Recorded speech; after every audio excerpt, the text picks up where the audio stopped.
Stability equals output. Hi, my name is Daniel Coffeen from J3 University, where we elevate physique coaching education. And today we're going to be talking about stability, specifically hip stability. Now, you'll hear a lot of people in the fitness realm talking about the importance of hip mobility. And hip mobility is important, but as bodybuilders, we want to be focused primarily on hip stability.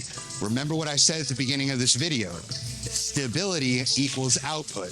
And as bodybuilders, we want to be as strong as possible in optimal positions, in the positions best suited for a hypertrophy stimulus. So I want you to imagine the pelvis as a bucket, okay? Your hips, you got your two hip bones here, right and left. And this thing is a bucket. I want you to pretend that that bucket is filled to the brim with water, okay?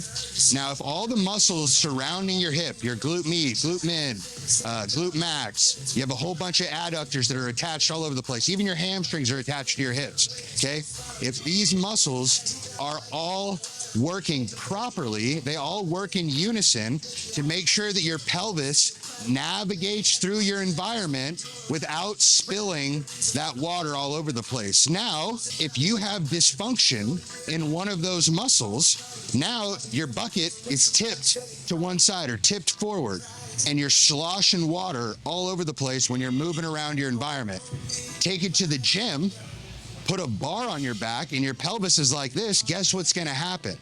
There's going to be dysfunction present. Your movement pattern is going to be altered. You won't have the output that you're trying to exert simply because you're not stable. So today we're going to do a couple exercises that allows us to focus on hip stability. The first exercise we're going to do is called a pubic symphysis reset. And the aim of this exercise is to get our hips to be in a more stable position.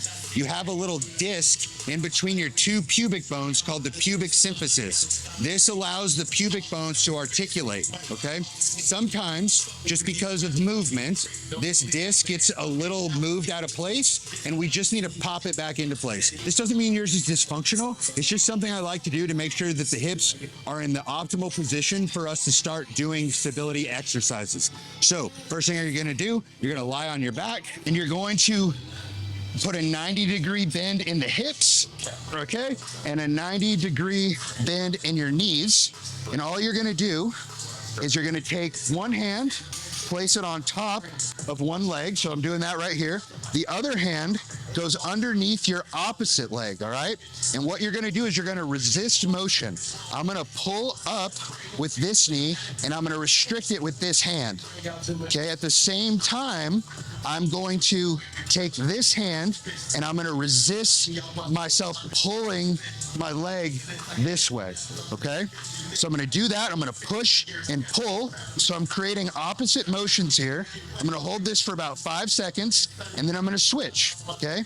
Now I take this hand, put it on this other knee. This hand goes under this one, okay? I'm gonna pull back here and push forward here. Here I go. Good. 3, 2, 1. And then the final step is to take something that you can squeeze in between your thighs. You can use a medicine ball. I have 2 yoga blocks here. Either one of those works. Put them in between your legs right here, and then you're just gonna squeeze. Boom. And what you'll feel when you squeeze is you'll feel a little pop. All right, that little pop is that pubic symphysis resetting. It'll be a very visceral, very odd feeling. It doesn't hurt. It actually feels kind of good. But don't be discouraged if you don't get a pop. That means your pubic symphysis is probably fine. So that's the first thing we want to do. Now we're going to start addressing the lateral fibers of the glute med. These are responsible for external rotation and abduction of the hip. So we're going to do those next. So the next thing we're going to do is we're going to do some lateral side steps with a band around mid-shin. This exercise is going to address and target the lateral fibers of the gluteus medius, okay? These muscles, the lateral fibers, are primarily responsible for external rotation, okay? They have some external rotation influence, and they also help with abduction, okay? So I'm going to put this band around mid-shin, and the lower you put it, the more challenging the exercise is going to be. We're not trying to kill ourselves here. We're just trying to turn on these muscles. Okay, so I'm going to have my feet shoulder width apart. So what you're going to do is you're going to take lateral side steps, and these are small steps. We're going to take about 6-inch steps to the right and to the left, and we're going to really target that lateral. We're going to really target those lateral fibers of the glute medius. Now, I want you to pay attention. I'm not letting my feet come together. I'm also not taking these huge, giant steps. Okay, I'm taking little, tiny 6-inch steps, and I'm regathering my footing before I take each step. Okay, I step, I regather, I bring this one back to replace the other foot. Here, here, here, here. We're going to do this for about 20 reps on either side, or 20 steps. Nice and slow. Slight bend in the knee. All right, the next exercise we're going to do, we're going to target the anterior fibers of the glute medius. And this part of the glute medius is primarily responsible for internal rotation of the femur, okay? Internal rotation of the hip. This is important because internal rotation is necessary when doing any type of squatting patterns. That's the position of power for your pelvis. It's being close together and in a very powerful position. If you don't have access to that femoral or the hip internal rotation that you need, you're not gonna have as much power as you need. So what do you need? You need one of these bands again, and you need something to squeeze between your thighs, all right? The first thing you need to do, you have to don your band, put it right around the ankles, okay? You'll also need an item to squeeze between your legs. So I have my yoga blocks here. I'm gonna put them in between my thighs, and then I'm going to lie down. And now what I'm trying to do, trying to get my hips flat on the ground, okay? Both forearms on the ground. I'm looking down at the ground, and I'm going to squeeze these yoga blocks, okay?